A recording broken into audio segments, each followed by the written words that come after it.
নমস্কার বন্ধুরা, আমি বিকাশ। আপনারা দেখছেন বিকাশ ডিজাইনার ইউটিউব চ্যানেল। বন্ধুরা, আজকে আমি হাতা কাটিং করে দেখাবো। এই হাতা কাটিং করার জন্য আমি লাইলিংটাকে বিছিয়ে নিয়েছি। এবার যে এই লাইলিংয়ের এই যে সামনের দিকে তোমরা দেখো, এইখানে আমার খোলা দিকটা আছে, আর আমার নিজের দিকে লাইলিংয়ের জোড়া দিকটা আছে। আমি দুটো হাতা একসঙ্গেই কাটিং করব, তাই আমি দুটো হাতার মতোই কাপড় ভাঁজ করে নিয়েছি। এবার এই সামনের দিকে আমি এখানে একটা সোজা দাগ টেনে নেবো। এটা আমার মুহুরির দাগ। আমার হাতার মুহুরি হচ্ছে 11 ইঞ্চি, আর হাতার লম্বাটা হচ্ছে 10 ইঞ্চি। এই 10 ইঞ্চি লম্বার জন্য আমি এখানে 11 ইঞ্চিতে একটা প্রথমে পয়েন্টিং করে নেব। হাতার মোহরা হচ্ছে 17 ইঞ্চি। এই দেখো, হাতার লেন্থের জন্য আমি 11 ইঞ্চিতে দুটো পয়েন্ট করে নিলাম এখান দিয়ে। দিয়ে এই পয়েন্টের উপর দিয়ে একটা স্কেলের সাহায্যে এখানে একটা সোজা দাগ টেনে নিলাম। এরপরে এখান থেকে আমি 4 ইঞ্চি দূরে আরেকটা দাগ টেনে নেব। তোমরা অনেকেই জানো এটাকে ক্যাপ হাইট বলে। এই 4 ইঞ্চি দূরে এখানেও আমি একটা স্ট্রেট লাইন টেনে নেব। বন্ধুরা, আমি খুব সহজভাবে তোমাদের বোঝানোর চেষ্টা করছি। এখানে দেখো, এই ফিতেটাকে ঠিক এইভাবে বেঁকিয়ে, আমার মোহরা হচ্ছে 17 ইঞ্চি, হাফ করলে হয় 8.5 ইঞ্চি।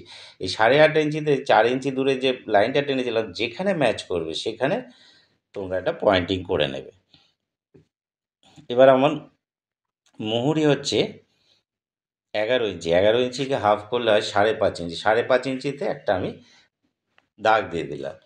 তারপরে আমি সেলাইয়ের জন্য এক্সট্রা মার্জিন যেটা কাপড়, সেটার জন্য 1.5 ইঞ্চি করে এক্সট্রা মার্জিন রাখবো। দুদিকেই আমি 1.5 ইঞ্চি করে পয়েন্টিং করে নিলাম। এবার একটা শেপ স্কেলের সাহায্যে এইখানে এই দাগ দুটো মিলিয়ে প্রথমে সেলাইয়ের দাগটা মিলিয়ে করে নিলাম, তারপরে এখানে মার্জিনের দাগটাও করে নিলাম। এবার এই মোহরার দাগটা দেওয়ার জন্য তোমাদের যাদের কাছে ফ্রেঞ্চ কার্ভ আছে, প্রথমে আমি ফ্রেঞ্চ কার্ভ দিয়ে দেখিয়ে দিচ্ছি তোমাদের যে কিভাবে এখানে দাগটা দিতে হবে। আমি এই যে 1.5 থেকে 2 ইঞ্চি উপরে একটা প্রথমে একটা পয়েন্টিং করে নেবে। এইখানে ঠিক ফ্রেঞ্চ কার্ভটা এইভাবে বসিয়ে প্রথমে আমি এইভাবে একটা দাগ টেনে নেব। তারপরে ফ্রেঞ্চ কার্ভটাকে এইভাবে ঘুরিয়ে নেব। ঘুরিয়ে নেওয়ার পরে এইখানে এইভাবে দাগ টেনে নেব। এবার এই যে গোড়ার জায়গাটা আমার যাতে কোণ মতো না হয়, তাহলে ফ্রেঞ্চ কার্ভটাকে এইভাবে বসিয়ে একটু শেপ দিয়ে দেবো। দেখো, আমার কত সুন্দর করে দাগ দেওয়া হয়ে গেছে। এবার ফ্রেঞ্চ কার্ভে তো তোমরা এইভাবে দিতেই পারবে। এবার যারা ফ্রেঞ্চ কার্ভ এখনও কেনেনি, তারা কীভাবে দাগ দেবে? এবার তাদের জন্য তো হাতে দাগ দিতে হবে, এবং হাতে দাগ দেওয়াটাও আমি দেখিয়ে দিচ্ছি। তার আগে আমি করবো কি, এইটা যেটা ড্রয়িং করলাম এটাকে মুছে নেবো।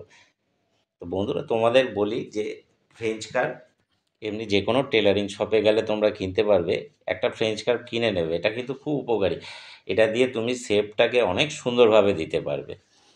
তো এই হাতে দাগ দেওয়ার জন্য আমি কিন্তু প্রথমে এখানে দেখো একটা ডট ডট করে প্রথমে দাগ দিয়ে নেবো। তোমরাও এইভাবে করবে, কারণ ডট ডট করে দাগ দিয়ে নেওয়ার পরে যখন মনে হবে যে দাগটা আমার এবার ঠিক আছে, দরকার হলে 2বার দাও, 3বার দাও, দাগটা ঠিক হলে তারপরে এখান থেকে গাঢ় করে এইভাবে তোমরা দাগটা দিয়ে নেবে।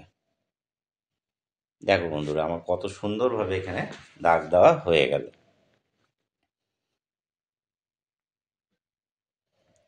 এইবার এই যে মুহুরির দিকে এইখানে আমি 1/2 ইঞ্চিতে একটা পয়েন্টিং করে রাখবো, কেন এই 1/2 ইঞ্চিটা আমি এখানে সেলাই, মেন কাপড়ে সেলাই করব।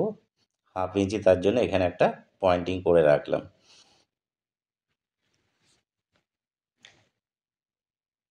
এবার এখানে হাতাটাকে আমি কেটে নেব।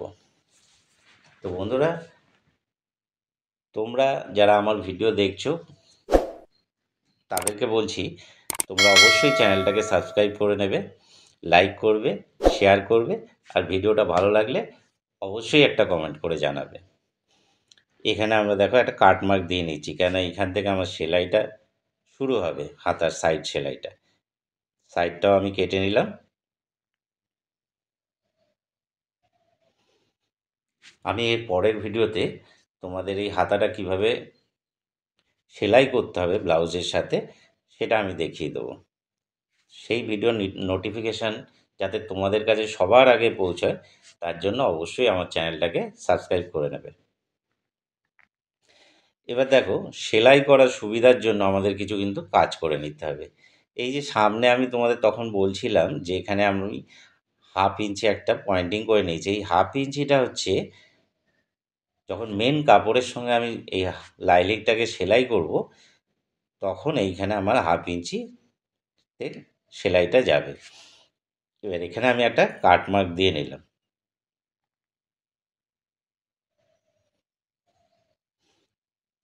এই দুটো হাতা আমি কিন্তু একসাথেই কেটে নিয়েছি। এবার দুটো হাতাকে আমি এইভাবে খুলে নেব। নেওয়ার পরে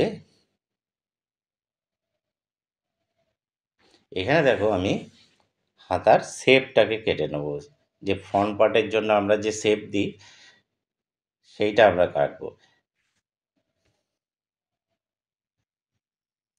এই যে এখানে শেপ দেওয়ার জন্য বা তালপাট দেওয়ার জন্য আমি প্রথমে কিন্তু এইভাবে ডট ডট করে একটা দাগ দিয়ে নেব। এবার এটা যদি একটু কম বেশি এদিক ওদিক হয়ে যায় সেটা কাঁচি দিয়ে কাটার সময় তোমরা ঠিক করে নিতে পারো, কিন্তু তোমরা প্রথমে চেষ্টা করবে এটা ডট ডট করে দিয়েই কাটতে।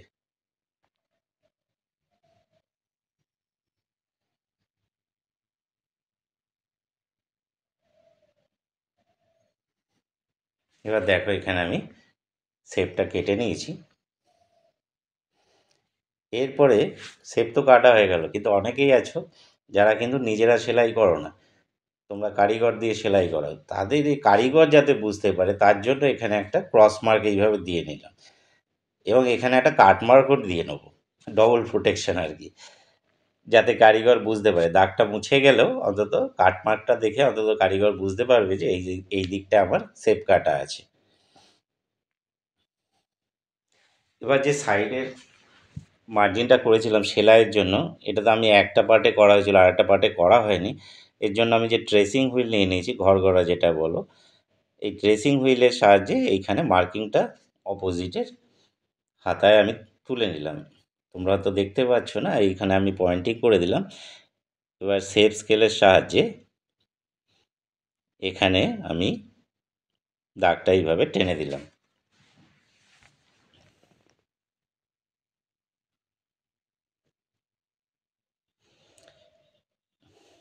এবার সেলাইয়ের সুবিধার জন্য আমরা কিন্তু এখানে আর একটা কাজ করে নিতে পারি। সেটা হচ্ছে, এই দেখো যে 1/2 ইঞ্চি করে আমি যে সামনে কাট পার্টটা দিয়ে রেখেছিলাম, এখানে 1/2 ইঞ্চিতে আমরা একটা এইভাবে দাগ দিয়ে নিতে পারি। এই দাগটা কেন দিয়ে নিলাম, এটা যখন আমি সেলাইয়ের ভিডিও দেখাবো তখন এটা তোমরা ভালোভাবে বুঝতে পারবে, কারণ এই দাগের উপর দিয়েই সেলাইটা আমাকে করতে হবে। এই হাতাতেও আমি একটা এইবার ঠিক একইভাবে আমি দাগটা দিয়ে নেব।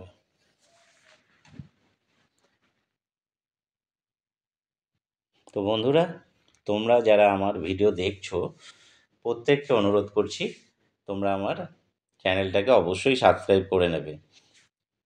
সাবস্ক্রাইব করে অবশ্যই আমার পাশে থাকবে, আর লাইক করবে, শেয়ার করবে, আর ভিডিওটা ভালো লাগলে অবশ্যই একটা কমেন্ট করে জানাবে। দেখো বন্ধুরা, আমার দুটো হাতাই কাটিং হয়ে গেছে। এর পরের ভিডিওতে আমি তোমাদের এটা সেলাই করে দেখাবো। সেই ভিডিও নোটিফিকেশান তোমাদের কাছে সবার প্রথমে যাতে পৌঁছায় তার জন্য তোমরা চ্যানেলটাকে সাবস্ক্রাইব করে নিও। তো বন্ধুরা, এই ছিল আমার ভিডিও। দেখা হচ্ছে পরের ভিডিওতে।